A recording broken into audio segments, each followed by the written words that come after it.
Hi, welcome to Automotive Appreciation Part 6.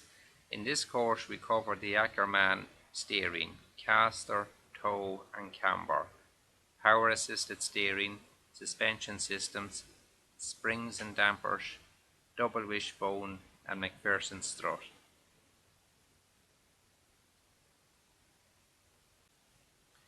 The Ackermann steering, designed in the 1800s by Rudolf Ackermann and is still in use today. It allows the outer front wheel to turn in a wider circle than the inside wheel. The steering wheel is connected to the rack and pinion, which moves the wheels via the track rods. The track rod is connected to the wheel with the steering arm. A steering mechanism should be precise, provide feedback from the road, and should have a tendency to return to the straight ahead position after a turn. Caster is the angle between a line extending through the steering pivot axis and a vertical line through the center of the wheel. When the steering pivot axis meets the road in front of the wheel contact point, it will result in an inbuilt tendency to travel in a straight line. With a T-trolley, the wheels always follow the direction in which the trolley is pushed. Most cars have positive caster. When viewed from the front, the tilt of a wheel is called camber. If the wheels lean out at the top, it is called positive camber. With negative camber, the bottom of the tyre is further out than the top. This helps to improve cornering ability.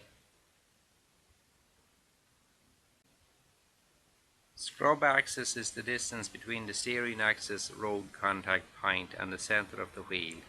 When both meet at the same axis, it is called zero scrub. When the steering axis point is towards the inside of the wheel, it is called positive scrub radius. Braking force on this wheel will tend to turn it outwards. When the steering axis point is towards the outside of the wheel, it is called negative scrub radius. Braking force on this wheel will tend to turn it in. Ideally, when a car is cruising on a straight road, the front wheels should be parallel. With toe in, the front of the wheels are set slightly towards each other. This is normally used on a back-wheel drive car. When the back wheels drive the car, the front wheels will tend to splay out or straighten as any slack in the steering system is taken up. With a front-wheel drive car, the wheels are set to toe out. When the engine drives the front wheels, it will tend to pull in and straighten the wheels. Correct wheel alignment ensures better fuel economy, tyres will last longer and safer motoring.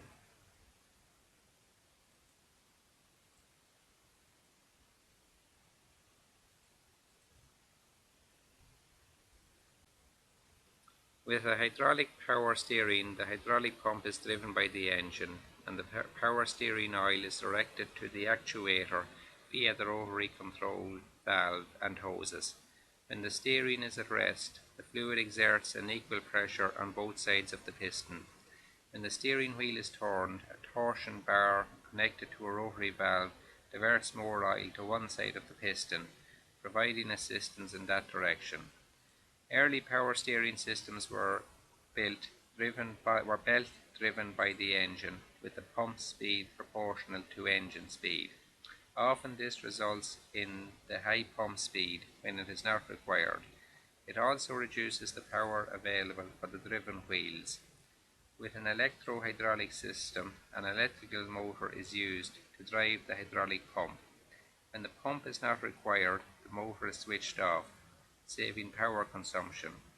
Another solution is a complete electric power assist system. Electric power steering (EPS) uses an electric motor to provide assistance at low speed when the steering wheel is turned. It provides variable assist depending on vehicle speed, max assistance when stationary, and no assist at high speed. Since it only takes power from the battery when required, it will help improve fuel economy. A rotation and torque sensor measure the rotation of the steering wheel and forward this data to the ECU. This information, together with road speed, determines the amount of assistance provided. On modern cars, the motor is usually connected directly to the steering column.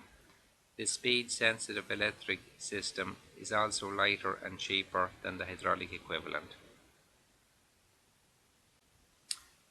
Oversteer occurs when the back of the car swings out when cornering and can result in loss of control. It is corrected by reducing the steering angle. Understeering occurs when the front of the car slips out or runs wide. A small amount of understeer is more desirable than oversteer. Coil springs store and absorb shock energy by compressing and extending. When the wheel is pushed upwards by the pump, the spring prevents the shock from reaching the chassis and maintains the tyre in contact with the road. A damper converts the oscillations of the spring to thermal energy. The damper is filled with oil. When the car hits a bump, the oil is forced through a small orifice, thus slowing down and damping the movement of the piston. The suspension consists of springs, linkages and dampers and connects the car with the road surface through the wheels and tyres. It provides comfort for the occupants and helps maintain the wheels in good contact with the road, providing traction, maintaining stability and reducing stopping distance. A twin tube damper has an inner and outer tube. The piston moves in the inner tube and hydraulic fluid is displaced to the outer tube. The restricted flow through the orifice slows down and controls the movement of the piston. Compressed air or nitrogen allows for the additional volume taken by the piston rod as it enters the cylinder. A dead axle is not part of the drivetrain. The wheels are attached to it and it supports the weight of the vehicle. A live axle also drives the wheels and includes the differential. Leaf springs are made from layers of spring steel and are generally used on trucks. A panhard rod is allowed to pivot at both ends. One end is attached to the car structure and the other to the axle. As the axle moves up and down, the panhard rod prevents lateral movement. They are common on trucks. With an independent rear suspension, there is no axle between the wheels. The wheels can move independently of each other. Examples include trailing and semi-trailing arm. With a trailing arm, each rear wheel is supported by an arm hinged to the structure of the car. There is no change in camber as the wheel moves up and down. With semi-trailing arm, the mounting point of the car structure is offset at an angle. This allows the designer to alter the alignment and camber as the wheel travels over bumps. An unsprung mass or unsprung weight is the mass of suspension components attached to the wheels. Ideally, the unsprung mass should be as small as possible compared to the sprung vehicle mass. A dead axle or rigid beam axle uses a single piece of metal sprung beneath the vehicle, which the wheels are attached to. It has high unsprung weight. Also, the up and down movement of one wheel will also affect the other side, reducing comfort for the occupants. However, they are strong and good load-bearing capacity, suitable for trucks.